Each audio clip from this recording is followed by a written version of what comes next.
Hai teman-teman, Assalamualaikum warahmatullahi wabarakatuh. Ketemu lagi di channel YouTube Wiwi Kartika Sari. Nah, di video kali ini aku mau sharing atau aku mau kasih resep caranya membuat aci dan makaroni untuk jualan cilor. Kebetulan di sini aku sendiri menjual cilor ya teman-teman. Nah, sekarang langsung aja yuk kita ke proses pembuatan acinya. Pertama-tama ini aku siapkan dulu wadahnya. Ini wadahnya untuk menguleni atau mengaduk adonan ya teman-teman. Kemudian di sini aku siapkan 250 gram tepung tapioka. Ini merek Pak Cap Tani Gunung. Nah, selanjutnya ini aku siapkan tepung terigu. Ini aku pakai yang segitiga biru ya, itu 100 gram. Kemudian di sini aku siapkan 2 siung bawang putih. Ini pakai yang kecil-kecil aja ya. Nah, nanti itu dihaluskan. Kemudian di sini juga aku gunakan Royco. Nanti aku pakai secukupnya aja. Nah, selanjutnya di sini aku siapkan garam ya. Kemudian yang terakhir ini aku siapkan air panas ya, kurang lebih 220 ml. Nah, sekarang ini aku masukkan dulu ya 250 gram tepung tapiokanya. Nah, kemudian ini aku masukkan tepung terigunya.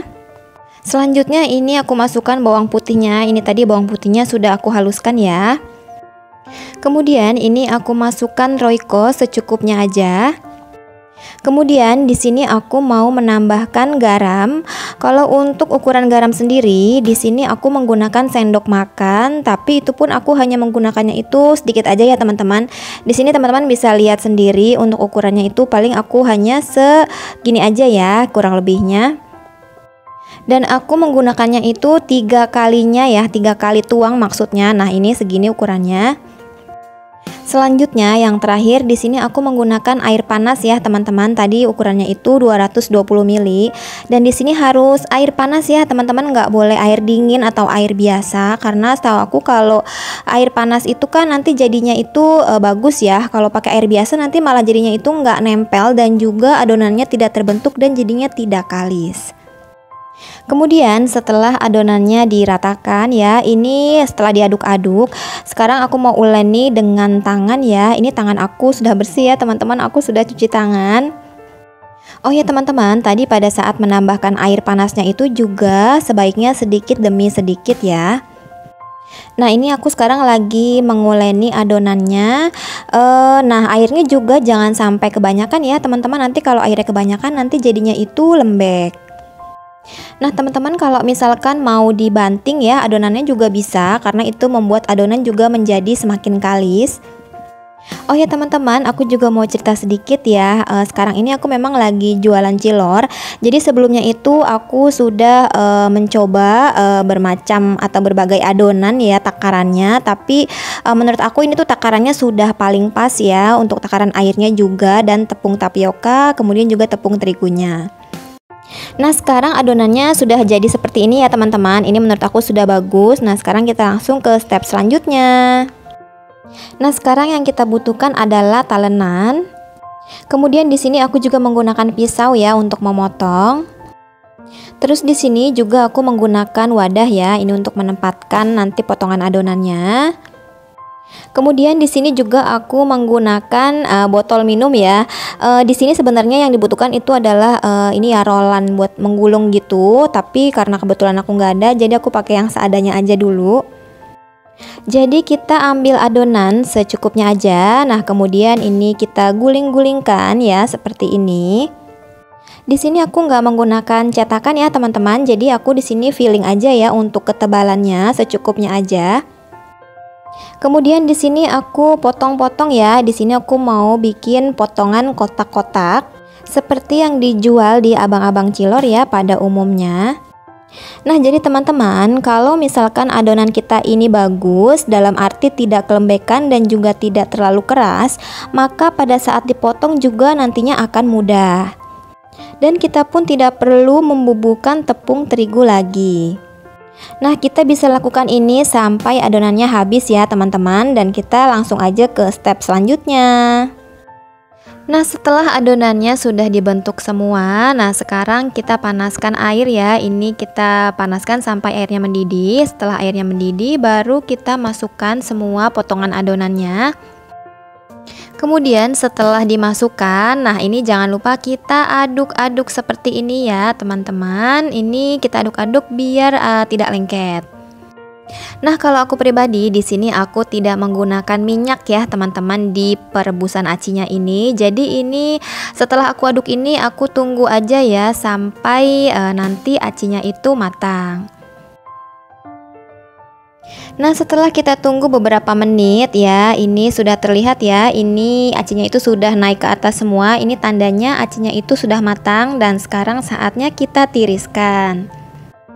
Nah, sekarang ini sudah bisa kita tiriskan aja ya teman-teman. Berhubung tangan aku yang satu lagi aku pakai untuk ngerekam, jadi ini sementara aku taruh di mangkok dulu.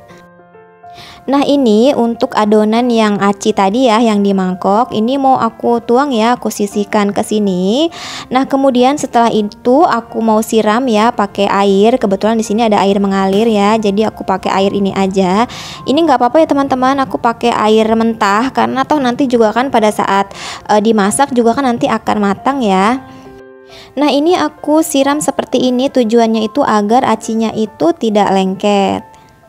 Kemudian di sini juga aku menggunakan minyak goreng ya teman-teman. Ini aku gunakan secukupnya aja.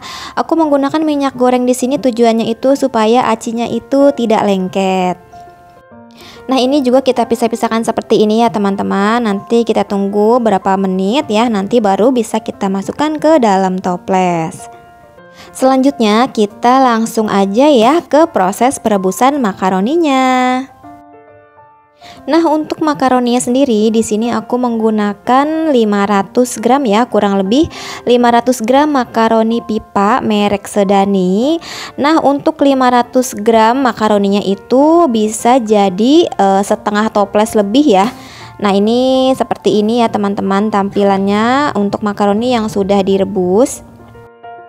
Nah, mungkin teman-teman juga banyak yang bertanya ya, sebenarnya kalau makaroni yang rebus itu pakai yang merek apa sih? Jadi di sini aku pakai makaroni ini ya teman-teman. Di sini makaroninya itu mereknya Sedani. Untuk bentuknya itu pipa. Di sini aku beli satu bungkus ini 1 kilo, harganya itu 18.000. Pertama-tama ini kita rebus dulu ya air panas sampai mendidih. Ini aku sudah mendidih ya teman-teman. Ini karena apinya aku kecilin ya, jadi nggak terlalu kelihatan mendidihnya. Nah, kemudian kita tuangkan aja ya makaroninya. Di sini aku menggunakan setengahnya aja dulu ya. Ini jadinya juga banyak ya teman-teman. Di sini aku menuangkan itu kurang lebih 500 gram ya, atau setengah bungkus. Kemudian di sini aku aduk-aduk ya. Di sini aku pakai saringan. Kenapa aku aduk-aduk? Supaya tidak lengket ke pancinya.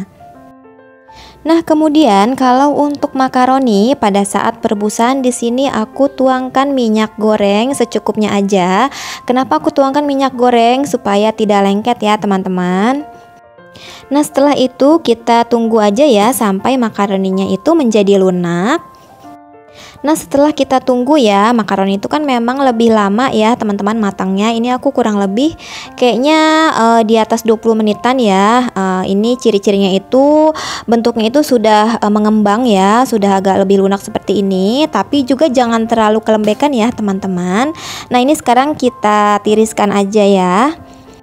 Nah, karena tadi sementara sudah aku taruh mangkok. Nah, ini mau aku tiriskan. Ini uap panasnya itu masih banyak banget ya, masih berasa banget. Nah, ini segera aku siram aja pakai air mengalir. Tujuannya ini biar uap panasnya itu hilang ya teman-teman, karena biar menghentikan proses pelembekan makaroninya ya. Karena kalau nanti didiamkan nanti malah jadi akan semakin lembek. Makanya ini aku siram aja supaya uap panasnya itu hilang. Nah, lebih bagus lagi kalau teman-teman ada wadah yang lebih lebar, itu lebih bagus ya. Jadi makaroninya itu jadi semakin cepat keringnya ya. Jadi nggak perlu nunggu lama untuk penirisan airnya. Kalau sudah, nanti kita tinggal tunggu airnya itu tiris ya teman-teman. Jadi sampai airnya itu sudah tidak ada sama sekali. Nanti kalau sudah benar-benar tiris, nanti kita bisa tinggal taruh di dalam toples. Oh ya teman-teman, aku pernah coba ya, kalau untuk makaroni yang sudah direbus gini, aku taruh kulkas, itu nggak apa-apa ya teman-teman. Malah menurut aku sebenarnya hasilnya itu jadi agak bagus ya, jadinya nggak lembek. Tapi kalau kita sudah masukkan ke dalam kulkas, kemudian kalau kita buka ya atau kita ambil, itu harus habis dalam 1 hari. Karena kalau nggak habis nanti jadinya itu kondisinya itu sudah tidak bagus lagi. Nah, jadi segitu aja ya teman-teman video aku kali ini. Mohon maaf jika banyak kekurangan. Sampai jumpa di video aku selanjutnya. Wassalamualaikum warahmatullahi wabarakatuh.